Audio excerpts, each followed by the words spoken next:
ఈరోజు మన మధ్య ఎవరైనా ఉన్నారా?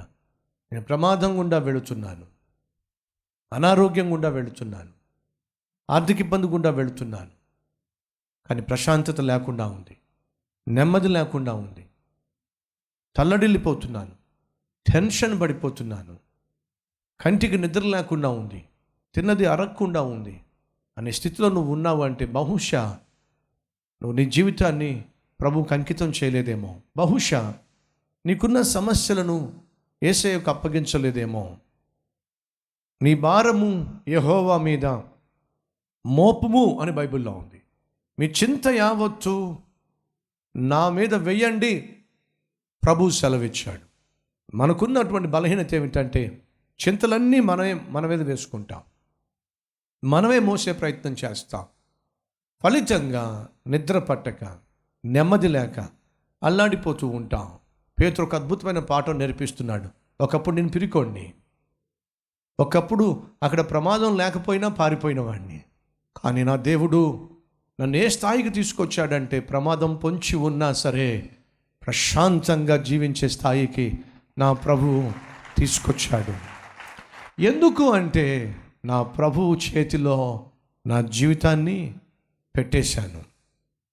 బ్రతుకుతే ప్రభు కొరకే, మరణిస్తే ప్రభు కొరకే. నా చేతిని, నా జీవితాన్ని యేసయ్యకి అప్పగించేశాను. ఆ పాస్టర్ గారు రక్షించబడిన కుర్రవాడితో ఒక మాట చెప్పాడు. బాబు, నువ్వు రక్షించబడ్డావు కదా, నీకు ఒక విషయం చెప్తాను. చెప్పండి పాస్టర్ గారు. నువ్వు దేవుని యొక్క సన్నిధిని బహుగా అనుభవించాలి అంటే నువ్వు ప్రార్థన చేసేటప్పుడు ఒక కుర్చీ తెచ్చిపెట్టుకో. ఆ కుర్చీలో యేసయ్య ఉన్నాడు అనే విశ్వాసం కలిగి ఆ కుర్చీ ఎదుట మోకరించి ప్రార్థన చేయి. ఇప్పుడు నీకున్న అనుభూతి ఏమిటంటే యేసయ్య ఈ కుర్చీలో కూర్చున్నాడు, ఆయన ఎదుట నువ్వు కూర్చున్నావు, మోకరించావు అనే భావనతో నువ్వు కుర్చీకి ప్రార్థన చేయట్లేదు సుమా, కుర్చీకి మొక్కట్లేదు సుమా, ఈ కుర్చీలో నా యేసయ్య ఉన్నాడు అనే భావంతో నువ్వు ప్రార్థన చేయి.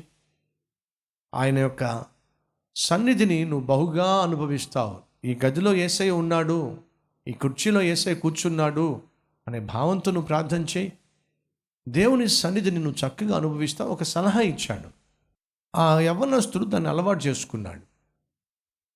అలాగే ఆత్మీయంగా పెరుగుతూ పెరుగుతూ పెరుగుతూ వచ్చాడు. పెద్దవాడయ్యాడు, హాస్పిటల్లో ఉన్నాడు, అనారోగ్యం పాలై. కుమార్తె ఏమో తనకు కావలసినటువంటి మందులు తేవడానికి వెళ్ళింది. ఈ లోపల ఒక స్నేహితుడు వచ్చాడు. వచ్చేసరికి అక్కడ ఉన్నటువంటి ఆ వ్యక్తి కాస్త మరణించి ఉన్నాడు. ఈ లోపల కుమార్తె పరుగు పరుగున వచ్చింది.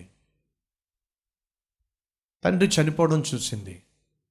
వచ్చినటువంటి స్నేహితుడు కూడా తన స్నేహితుడు మరణించడం చూశాడు. కానీ ఒక విచిత్రమైన దృశ్యాన్ని చూసి ఆ కుమార్తెను అడుగుతున్నాడు, అమ్మా, ఈ కుర్చీలో ఇంతకుముందు ఎవరైనా కూర్చున్నారా ఇక్కడ? ఎందుకయ్యా? మీ నాయన చెయ్యి ఎందుకని ఆ కుర్చీ మీద ఉంది అని అడిగాడు. అప్పుడు ఆ కుమార్తె అంటుంది, మా నాన్న ఎక్కడున్నా సరే ఒక కుర్చీ తప్పనిసరిగా తన బెడ్ పక్కన పెట్టుకుంటాడు, వేసుకుంటాడు. ఎందుకని? యేసయ్య వచ్చి కూర్చుంటాడు అనే నమ్మకం మా నాన్నది. ఇప్పుడు ఆయన మరణించే ముందు తన చెయ్యి ఆ కుర్చీలో ఉంది అని అర్థం తెలుసా? యేసయ్య, ఈ యాత్ర నేను ముగించాను, ఇక నన్ను పరలోకానికి తీసుకెళ్లే సమయం వచ్చింది అని చెప్పి తన చేతిని యేసయ్యకి ఇచ్చాడు.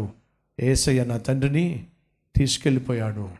కాబట్టే ఆ కుర్చీలో నా తండ్రి చెయ్యి ఉంది. ఎంత అద్భుతమైనటువంటి అనుభవం అండి. చివరి శ్వాస వరకు యేసు నాకు తోడుగా ఉన్నాడు. యేసయ్య యాత్ర ముగించే రోజు, లేదా యేసు చెప్పుంటాడు, నాయనా నీ యాత్ర ముగించే రోజు వచ్చింది, పరలోకం తీసుకెళ్ళడానికి వచ్చేసాను, రా అని యేసు పిలిచినట్టుగా భావించాడు. తన చేతిని యేసయ్యకి ఇచ్చాడు, ఆ కుర్చీలో పెట్టాడు, వెళ్ళిపోయాడు పరలోకానికి. ఈ విషయం ఎందుకు చెప్తున్నాను తెలుసా? మనం అందరం కూడా ఒకరోజు యాత్ర ముగించాలి.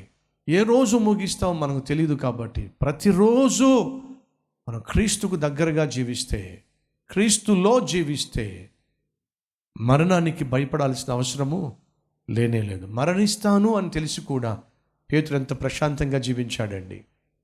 ఒకవేళ ఈ రాత్రే నువ్వు మరణించవలసి వస్తే ప్రశాంతంగా జీవిస్తావా? ప్రశాంతంగా పడుకోగలవా? లేకపోతే భయముతోనూ భీతితోనూ వణుకుతోనూ అల్లాడిపోతావా? క్రీస్తు నీలో ఉంటే, క్రీస్తు నీతో ఉంటే దేనికి భయపడిన అవసరం లేదు. ప్రాముఖ్యంగా మరణానికి అస్సలు భయపడవలసిన అవసరం లేదు. ఎందుకు తెలుసా? మరణమే పరలోకపు తాళాన్ని తెరిచే తాళపు చెవి మరణము. నువ్వు మరణించకుండా పరలోకంలో అడుగుపెట్టే ఛాన్స్ లేదు. నువ్వు మరణిస్తున్నావు అంటే పరలోకంలో అడుగు పెట్టబోతున్నావు. అలా పరలోకంలో అడుగు పెట్టాలి అంటే ఈ భూమి మీద ప్రతి దినము నువ్వు క్రీస్తుతో సత్సంబంధం కలిగి ప్రశాంతంగా జీవించాలి. దేవుడు ఆశిస్తున్నాడు. పేతురు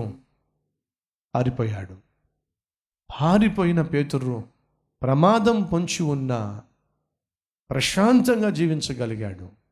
కారణం ఏమిటంటే తన జీవితాన్ని సంపూర్ణంగా యేసయ్యకి అంకితం చేశాడు. ఇట్టి కృప దేవుడు మనకు కూడా అనుగ్రహించునుగాక. రండి ప్రార్థన చేద్దాం.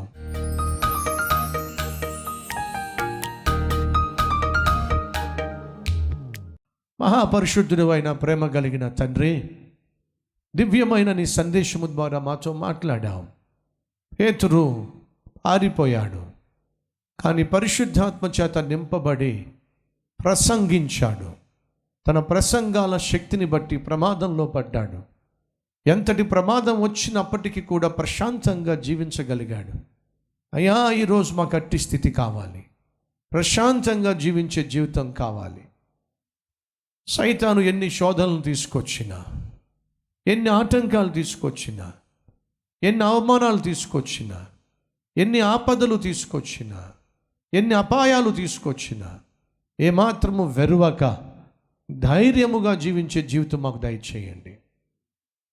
అయ్యా, నీ సన్నిధిలో ప్రార్థన చేస్తున్నా. సమస్త జ్ఞానమునకు మించిన నీ సమాధానం మాకు అనుగ్రహించండి.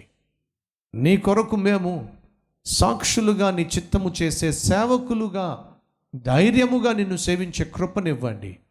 వెనక్కి తిరిగి చూస్తే క్షేమం కాదు, వెనక్కి తిరిగి వెళ్ళిపోతే ఆశీర్వాదం కాదు. అయ్యా, మాలో కొందరు ఇప్పటికే వెనక్కి తిరిగి వెళ్ళిపోయారు.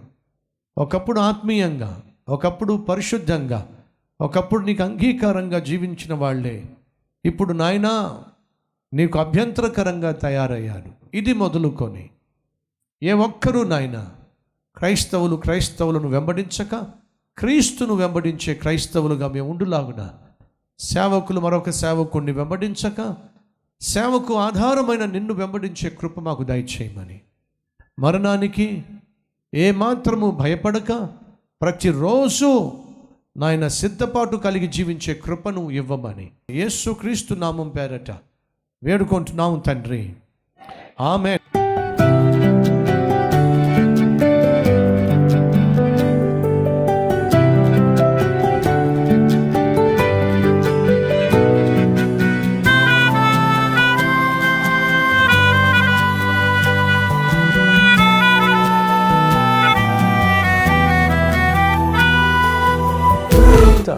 డైలీ డివోషన్ మీకు ఆశీర్వాదకరంగా ఉంటే 10 మందికి షేర్ చేయండి, లైక్ చేయండి, అలాగే ఖచ్చితంగా కామెంట్ పెట్టండి.